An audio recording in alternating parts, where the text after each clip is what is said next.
this is what I call the totalitarian tiptoe, although it's not even the totalitarian tiptoe anymore. It's a totalitarian sprint. This is coming in so fast. And this is another point that I would say to people. I did make the point last time we talked.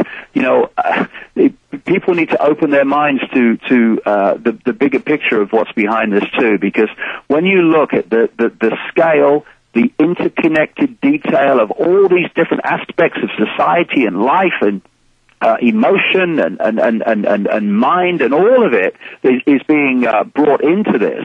It's not a group of dark-suited men sitting around a table working this out. There is a vast conspiracy behind this, which is coordinating it all. And George Bush and Barack Obama and Gordon Brown are light years down the pyramid from the level it's coming out of, and the scale of technological advancement that is behind it. And we need to open our minds to the fact that, this is above governments, and it's above the people we see in the public arena. We've got to get really in the shadows before we're going to ever understand what the force is behind this that plays out through these people, but doesn't originate with them. Well, we know the tax-free foundations and congressional hearings have think tanks for every little aspect. Then they have these literal statistical and organizational geniuses who put it all together. But you're right. Then when you look at it, then you find out they're all occultist at the highest level of the pyramid. They're all into blood sacrifice. And we're not making this up, folks. This is mainstream. It comes out here and there. Richard Nixon talked about the homosexual orgies at Bohemian Grove. That's on tape, Harper's Magazine. I mean, there's a level at the top. They believe they are communicating with entities, and that's where me and David's deeper down the rabbit hole. I just go with what I can prove. But bottom line, David Icke on one side, the good guy side, and then the bad guys on the other dark side, they all believe they are under the control of entities. Yeah, and I was talking earlier today about the Rothschilds. Their name used to be called Bauer, and the Bauer family in Europe was a notorious, what they call, a cult family. It was deeply into the black magic arts, and of course, the black magic is just the negative use of knowledge of how energy and consciousness works, and these people are really behind their banking front and their dark suit and tie front. These people are deep black magicians who have, in effect, cast a spell on the human collective mind, and that's why we talk about people need to wake up. And by the way, from that trend. Look at all the Hollywood people with Kabbalah all over them. And then we always said 10, 15 years ago that Madonna's concerts were rituals, and then she came out 2 years ago and said, yes, they've always been. These are black magic rituals, basically. Yeah, the thing is, we've got a conscious mind, which we obviously are consciously aware of all the time, and we've got a subconscious mind that we're not consciously aware of by definition. And these black magic arts and rituals, they know how to program to the subconscious mind. That's their aim, and it's programming eventually as it filters through the conscious mind's perception of reality. And all these structures like religion and all these institutions of belief and all these rigid belief systems that people have, they're all part of this imposition of a wall around our sense of possibility and our sense of what's happening and the nature of life itself. Okay. And if you can put someone in a mind prison called rigid, unyielding belief. David, stay there. We got a break.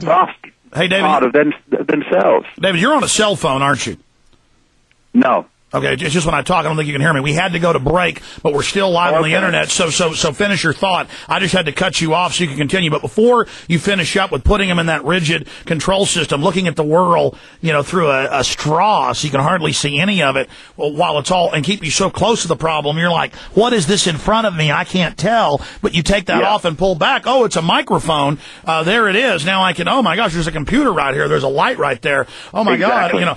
But let me do this. I know you've got to meet that friend, because we had to move your show from yesterday to today. You've got to meet that friend at 5:30 the next hour. We got 1 5-minute segment left and a 1-minute break and then 5 more minutes. Let me keep you to 5 after. Okay, no problem. Okay, fantastic. And then... one day, Alex, we just have to get in this whole thing about reality and how we decode it, because it makes so much sense of why the society is structured as it is. Well, that's what I was going to say, is that you're hard to get a hold of, you're always traveling, you're busy. Let me set you up, because the quickening's happening right now. We can't wait. Let me before you leave, or maybe pull your book out, in 10 minutes or 8 minutes when we're done, and pick a time in like 2 weeks to come on for 2 hours. You just tell me, I want to come on now, and then we'll let you have free reign to go into the nature of reality and, everything you talk about. Well, the thing is, Alex, that I'm speaking in Los Angeles on the 1st, but I'm not leaving America until the 8th.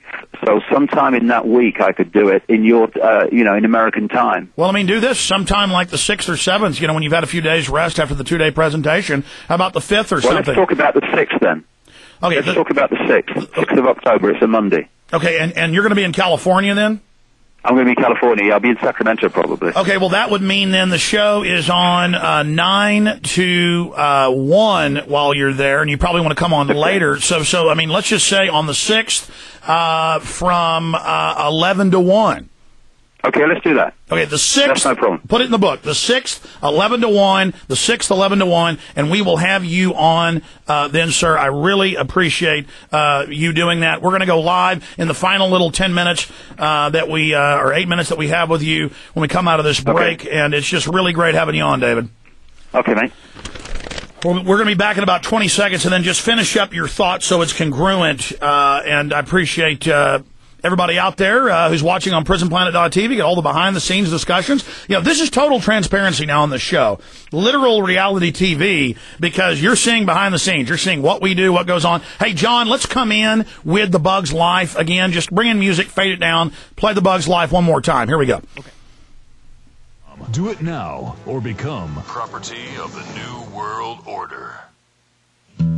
You let one ant stand up to us, then they all might stand up. Those puny little ants outnumber us 100 to 1. Your own personal Jesus. He did a great talk at Oxford that I've seen, really shot beautifully. Excellent presentation. Get that DVD at davidicke.com. Just came out. Really interesting information, very thought-provoking. That's what matters, getting you outside the box, and then outside the other box, and then outside the next box you're in. David, finishing up, you were bringing up, before we went to that break, getting people to take the blinders off, literally, and just open their minds up and what that does. Continue. The ancient Greek philosopher Socrates is quoted as saying, wisdom is knowing how little we know. And I always work with that because, in the vastness of forever, all possibility exists. And if we shut our minds from that by rigid beliefs that construct a limitation of what's possible, then we're operating on a fraction of our own potential and also a fraction of the knowledge and awareness that's available of who we are and the nature of what we're experiencing. So it doesn't mean that you open your mind and you say, I'll believe anything. It's quite not that at all. But it's opening to the possibility instead of a reflex action. No, I'm not going there. That can't be true because it's against my belief system.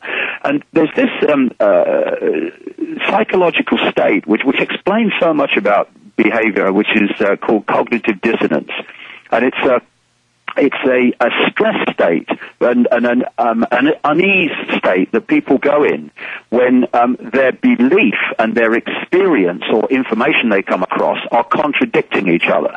Now, what